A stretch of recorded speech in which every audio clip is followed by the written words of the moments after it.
Previews have just dropped for Fire Emblem Fortune's Weave, and they are very interesting. There was a lot of good in there, but some interesting things to talk about as well. The previews covered the first 5 chapters and reconfirmed that we start the game in the future as Eshmel, and then we are given the opportunity to go to the past and recruit a hero to participate in the heroic games. Basically, every preview commented on how the game has so much content to offer and is a much bigger variety than any previous Fire Emblem game. I think VGC summed it up the best in their preview, saying, while most games are long, Fire Emblem Fortune's Weave feels wide. Each of the 4 characters you follow through the first part of the game feels like a fully fledged protagonist. Again, Fortune's Weave is wide. Few of the previews liken Fortune's Weave's structure to Breath of the Wild, where if you want to just beeline it to the final boss, you can, but going through the different story routes and exploring the world is where the game gets truly rewarding. I think adding the ability to just take Eshmel and try to rush the final boss is so cool, and IGN apparently even tried to do it and said, don't be like me and try to have Eshmel solo everything, because it did not end well. I absolutely love that you can do that right from the start because it's going to make second runs and challenge runs of the game so much fun. I think one of the biggest things people seem to wonder about with this game is if it would just be a copy-paste of the 3 Houses formula. But the previews mostly all agree that Fortune's Weave feels like a substantial evolution of that formula rather than simply being 3 Houses 2. Previews were particularly impressed by the amount of content, the 4 protagonists, the world map, and the improved tactical battles that we'll get to participate in. When questioning if the game was just more of 3 Houses, Vooks said, absolutely not. It's got everything you love about 3 Houses and then a whole lot more. Press Start continued that by stating, as someone who was concerned that Fortune's Weave would strive a little too hard to emulate 3 Houses, I'm happy to say that my time with it so far has put those concerns to bed. They commented further that combat is also a definitive step up from 3 Houses and feels more in line with the quality of Engage. Great map designs with fun mechanics and a wide variety of objectives keeps things feeling fresh. And honestly, hearing that is one of the best things to come out of these previews, because I absolutely love the combat Engage, but also enjoyed the aspects outside of combat that we got to experience in 3 Houses. The previews basically seem to indicate that this is a marriage between the best parts of the past 2 games. Pretty much the previews make it evident that if you like the tactical side of the games, then Fortune's Weave is top notch. And if you like the social sim side of Fire Emblem, then this game is going to be great because of the wide variety of things that it has for you to do. Speaking of a wide variety, we have a huge roster of lords to choose from in this game, with Dietrich, Theodora, Kai, and Lita. Now, the main lord in a Fire Emblem game has always been a driving force for how much people like the game, and the 4 heroes from Fortune's Weave were probably the most consistently praised part of the game in these previews. Story details seem to be mostly under wraps outside of things we already know, but the previews repeatedly emphasized that the 4 heroes and their routes don't simply feel like the 4 versions of the same campaign. Vooks states in their preview that the early chapters seem entirely unique, rather than just replaying the story from a different perspective. For me, this is huge, because while I loved 3 Houses, one of my biggest gripes with repeated playthroughs was just how similar the routes felt until the second part of the game. And all of the previews highlight one key thing. You can switch between campaigns whenever you want. That wasn't really clear to me from the direct that we watched last week.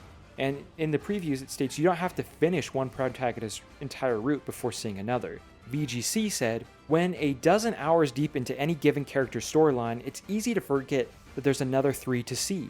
You can save your progress in one story and jump over to another character at any point, allowing you to get a full grasp of the story piece by piece from each perspective, or take on a character's story one at a time as if you're playing 4 separate games. Now, I think this is so cool, and it reminds me of Octopath Traveler, where you have these different stories all going on at the same time, but if you just want to pursue one, you can. Or if you want to mix it up and see multiple different perspectives and different parts of the story all at once, you can take that approach as well. A huge part of the game that we learned about in the Direct is the world we'll be able to explore outside of combat, and previews were heavily positive on this. Polygon shared, moving around is a tiny bit like a tabletop game. You can move a set number of spaces per turn, and some locations have special events to check out. Others are standard RPG fare, battles, dungeons, villages with helpful chatterboxes, or a store stocked with rare goods. How you spend your time is up to you. But if you end the chapter with regrets, you can always restart from the beginning of that chapter and do better next time. Moving around the world like a board game was highlighted by a couple of previews, and many seem particularly happy that the game gives you more freedom in how you spend your downtime.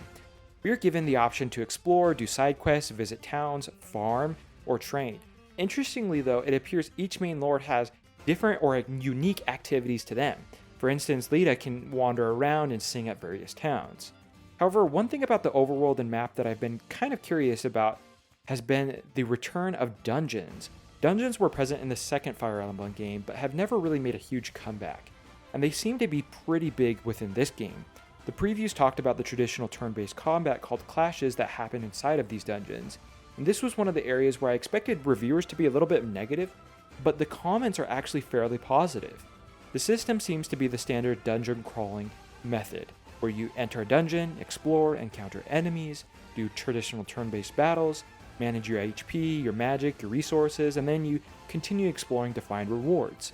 RPG Site said the clashes are extremely quick, generally under a minute, and use a link point system that creates resource management decisions, stating, "Those dungeons, by the way, are rather interesting. Instead of tactical SRPG gameplay, as you'd see in Shadows of Valencia dungeons, here you'll encounter a traditional turn-based battle called clashes, with you and a squad of 4 others you select. This means tackling a dungeon is not as time-consuming, at least so far." Vooks called the system simple but elegant, saying it works well as a secondary system, even if it probably couldn't carry an entire game on its own. Polygon says these were often not challenging, even on hard mode, and they even used the skip function when counters became too repetitive. Now, I think this is an interesting thing to point out because I think having the ability to skip dungeons is going to be really nice. And again, I think this highlights something I really like about Fortune's Weave, is that you can interact with the parts of the game that you like and skip over the parts of the game that you don't. Again, it really seems to have that Breath of the Wild philosophy and letting players choose how they approach the game rather than being tied to a on-the-rails story. Other things the previews highlighted were the new Blaze Art and Overblaze, which seemed to be similar to the Engage mechanics from Engage, but with more of a risk-reward system that helps elevate the battles. It sounded like we'll be able to chain these Blaze Arts together as well, but that wasn't really elaborated on. And then, though this should be fairly obvious from the footage that we've seen, it was consistently highlighted how good looking this game is, with Tech Radar stating, "I've also been loving the battle animations, which add solid immersion to the action. The way that some units will parry attacks and swiftly retaliate, and the elaborate Blaze Art animations are both clear standouts and make battles feel like the spectacle they're intended to be." The one downside a few of the previews mentioned was how the game can feel a little bit repetitive. I'm not too sure if that's due to maybe the reviewers not liking the game, or maybe there's just too much stuff in the game, because so many previews highlighted just how varied and unique the game is, with its combat and how each character feels unique, and has original battles that are not repeated. If anything, if the game does start to feel a little bit repetitive, I imagine just focusing on one route and sticking to that would help to alleviate any of this.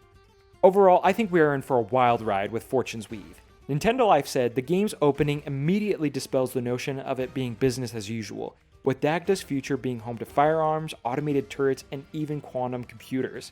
I mean, what the heck does that even mean? Fire Emblem has almost always been strict to medieval-esque fantasy, but adding time travel, guns, and the 4 stories is crazy. I think the character designs in this game are top-notch, the story premise is intriguing, and I still want to learn about how this is connected to 3 houses. The previews state that it is clearly a standalone game, but the world is elevated by having knowledge of 3 houses' lore and story. I think it's probably going to be like Xenoblade, where you don't have to play the games in order, but doing so elevates further installments that much more.